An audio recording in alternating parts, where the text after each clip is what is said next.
And last but not least, more classic looking Street Twin 900. Triumph. Okay, toy. Oh, you're so tiny. And a bit grumpy. Let's go.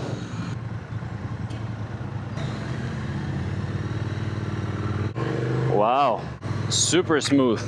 The engine, lovely. Suspension and brakes, good enough for now. The rear is, you really need to push it. But the engine, close to bobber, even smoother maybe. Maybe even smoother. Maybe even smoother than that one. Nice, like floats. The rest a bit like the suspension and the brakes a bit jerky, but the engine like nice. And purrs like a kitten.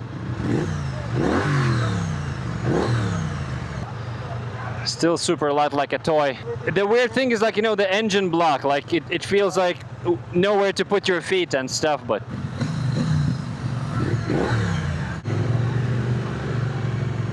yeah, ergonomics maybe could be better.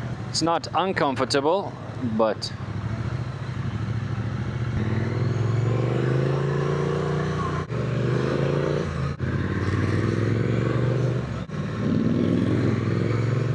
come on, truck. Why you had to do this to me?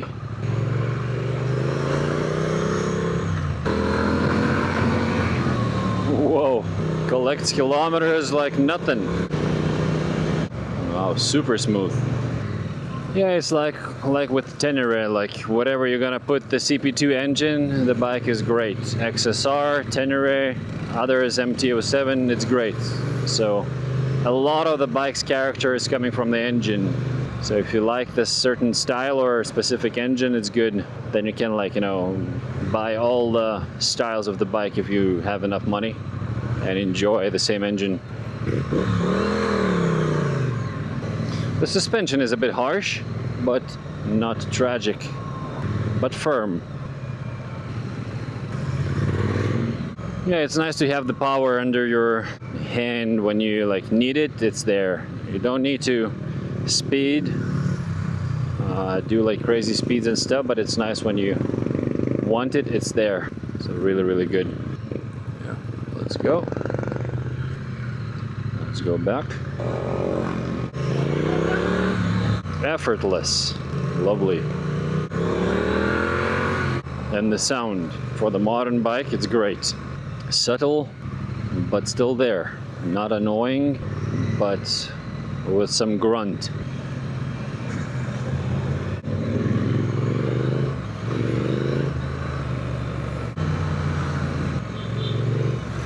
A lovely engine. Lovely, lovely.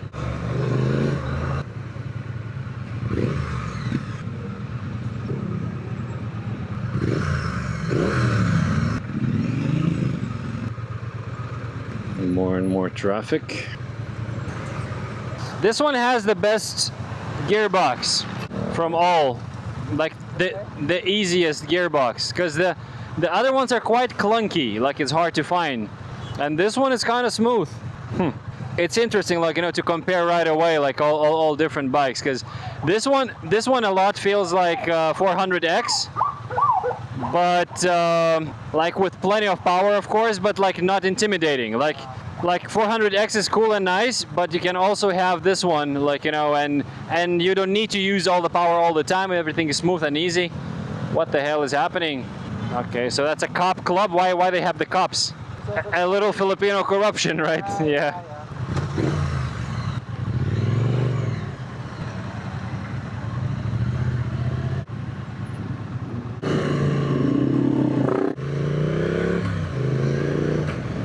So smooth, lovely.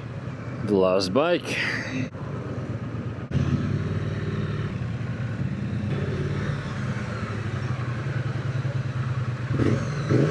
Lovely. Really, really smooth. I mean, it has all the power you need, but it's not like asking for it and not intimidating. But when you need it, it's there. And then the throttle is not like, it's very like relaxed as well. Like you need to like twist it for the power. The rear brake is shitty compared, like the same like there. You need to press really, really hard. It's probably not Brembo, right? Only the front? Or in this Nissan? No, this one's Grunty. Okay, yeah. Because the brakes are good, like compared to the Donkey and everything, and that one, of course, built to the budget. But yeah, like, but the smoothness, you don't even feel it that it's on, sort of. So it's really nice. You know, it's like cars and things. Like you need the big stable for quite a few bikes, because you can enjoy that one in the like city traffic or like Manila or something. That one. But even though like I would, well, that's a scrambler, so more like off-roady, and even though the suspension doesn't basically like. I expected a bit like softer and a bit more like off-roady, but it's quite stiff. So suspension-wise, no difference kind of like which one you're gonna get, but the power-wise and relaxation, this one is still probably better between those two.